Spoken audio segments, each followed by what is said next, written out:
দেবাশিস দাসের ছোট গল্প ভোরের স্বপ্ন। গল্প পাঠে স্বর্ণালী মণ্ডল।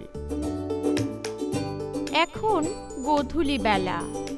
সুদূর প্রসারী ধান ক্ষেতের পিছনে দিগন্ত রেখার ওপারে লাল সূর্য লাট খেতে খেতে অস্ত যাচ্ছে। আজ সন্ধ্যের বেশ কিছু আগেই নির্দিষ্ট স্টেশনটিতে ট্রেন থেকে লাফ দিয়ে নেমে পড়ল বিজয়। আর মিনিট 10 বেটো পথে হেঁটে গেলেই তাদের বাড়ি। আজ বিজয় আর তার বউ সোনালীর জীবনের একটা বিশেষ দিন। তাদের বিয়ের তারিখ এটা। 2 বছর পেরিয়ে গেল এই বিশেষ দিনটির।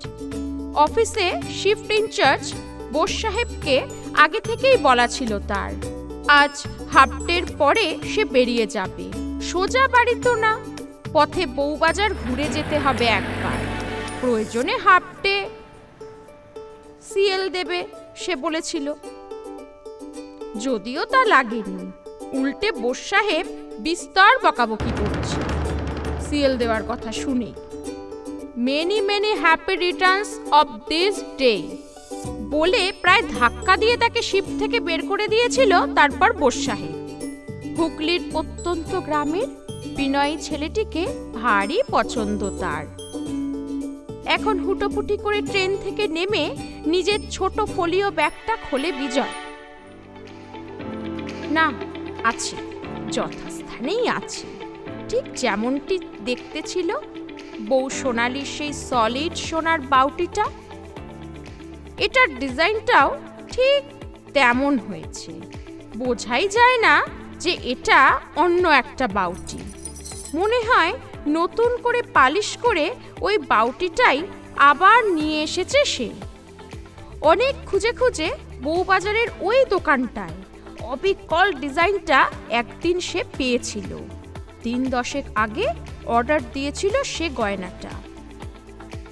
আজ সোনালীকে চমকে দেবে বলে জিনিসটাকে আবারও সযত্নে ব্যাগের ভেতর রাখতে রাখতে বিজয়ের মাস 7 আগের সেই দুপুরটার কথা মনে পড়ে গেল হঠাৎ। রবিবারের ছুটির দিন দুপুরে খাওয়া দাওয়ার পর বিছানায় শুয়ে সোনালীর সঙ্গে কিছুটা খুনসুটি কিছুটা আদর করার পর আসল কথাটা পেরেছিল সে।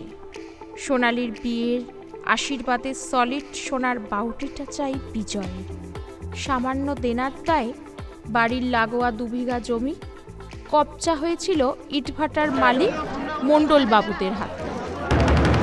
তার পড়ার খরচা চালাতেই একদিন বাধা পড়েছিল জমিটা। অফিস থেকে পিএফ এর টাকা, সব টাকা লোন হিসেবে তুলে এনে তা ছাড়িয়েছে বহু কষ্টে সে। এবার জমি সংস্কার করে নিরেন দিয়ে ধান বোয়াতে চায় সে আসন্ন মরশুমে, বহু কাল বাদে।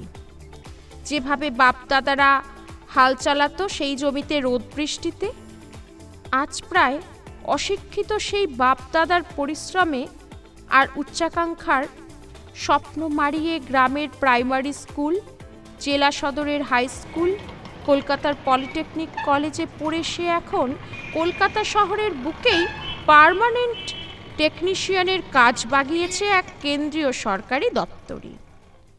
সে হয়তো নিজে তাদের মতো লাঙল ঠেলবে না, কিন্তু জন রেখে চাষের কাজে ক্ষতি কি?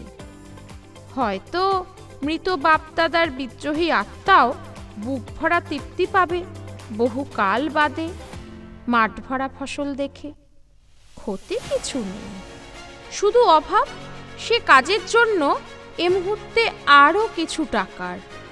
ক্যানেলের জল খেতে টেনে নেওয়ার জন্য একটা স্যালো ভাড়া করতে হবে যেভাবেই হোক। সোনালীকে বুঝিয়েছিল সে, শুধু শুধু তার তোরঙ্গে তুলে রেখে এতে কি লাভ সোনার বাউটিটাকে? তার চেয়ে তো ওর বিনিময়ে এখন যদি চাষের কাজটা হয়, তবে সামনের বছর ওরকম বাউটি সে একজোড়া করতে পারে অনায়াসে। প্রথমে শোয়া থেকে এক ঝটকায় উঠে বসে না বলেছিল সোনালী, তারপর হতাশায় ভেঙে পড়া তার একান্ত নিজের মানুষটার দিকে তাকিয়ে ছলছল চোখে এক বুক কান্না চেপে রেখে তরঙ্গ খুলে তার আশীর্বাদের বাউটিটা তুলে দিয়েছিল সে বিজয়ের হাতে। আসলে তার এই মানুষটাকে ভীষণ ভালোবাসে সে। একটা অদ্ভুত স্বপ্ন সব সময় খেলা করে মানুষটার দু চোখে। বুকের ভেতরে আঁকড়ে ধরে অনেকক্ষণ আদর করতে করতে রাত তখন প্রায় 11টা।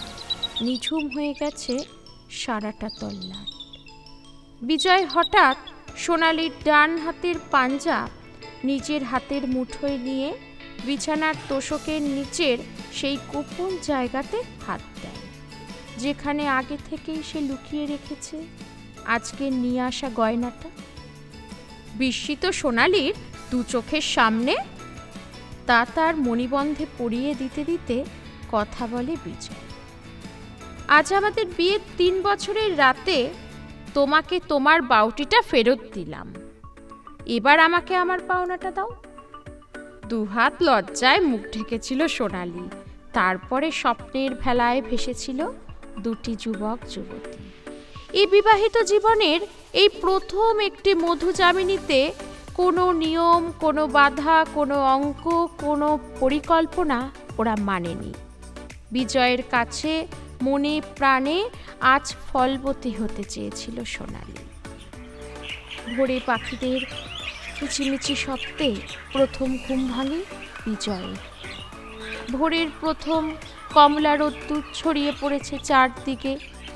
পরিতৃপ্তির আনন্দ ঘুমন্ত সোনালির সারাটা মুখমণ্ডলে। ঝুঁকে পড়ে কোকড়া চুলে ঘেরা তার ছোট্ট কপালে ঠোঁট ছোঁয়ায় বিজয়। ঘুম ভেঙে যায় সোনালির। আবারও তাকে বুকের ভেতর টেনে আনে বিজয়। কানের কাছে মুখ এনে বলে, তোমার কাছে আমি কাল রাতে একটা মিথ্যে কথা বলেছি। তোমাকে ঠকিয়েছি আমি।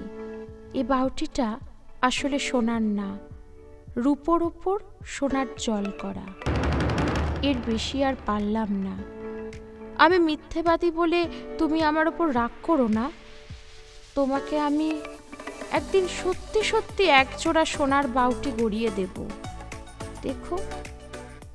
বিজয়ের মুখে হাত চাপা দিয়ে তার জলে ভরা ভারী স্বর থামিয়ে দেয় সোনালি। হাত ধরে জোর করে টেনে আনে ঘরের বাইরে। বিস্তীর্ণ 2 বিঘা জমির ওপর সোনালি পাকা ধানের ঝাড় ভোরের হাওয়ায় মৃদু দোল খাচ্ছে। ভোরের প্রথম সোনারঙা আলোয় মনে হচ্ছে গলা সোনা কেউ ঢেলে দিয়েছে মাঠ প্রান্তর জুড়ে। তাকিয়ে দেখো, আমার তো কোনো গয়নারই আর দরকার নেই। তুমি শুধু শুধু এসব ভাবো। এখানে এখন এসে দাঁড়ালেই আমার মনে হয় সারা শরীরে গয়না পরে আমি দাঁড়িয়ে আছি। আমার ওই বাউটিটাই তো ছড়িয়ে আছে সারাটা মাঠ জুড়ে। বলো, কি হতো ওটা আজও ঘরের ভেতর সিন্ধুকে তুলে রেখে? আমাকে ছুঁয়ে তুমি শুধু এই ভোরবেলায় একবার বলো, আমি কবে এই ধান গাছগুলোর মতো ফলের ভারে নুয়ে পড়ব? আমাকে তুমি শুধু ওই গয়নাটাই এখন দাও। আমি আর কিচ্ছু চাই না তোমার কাছে।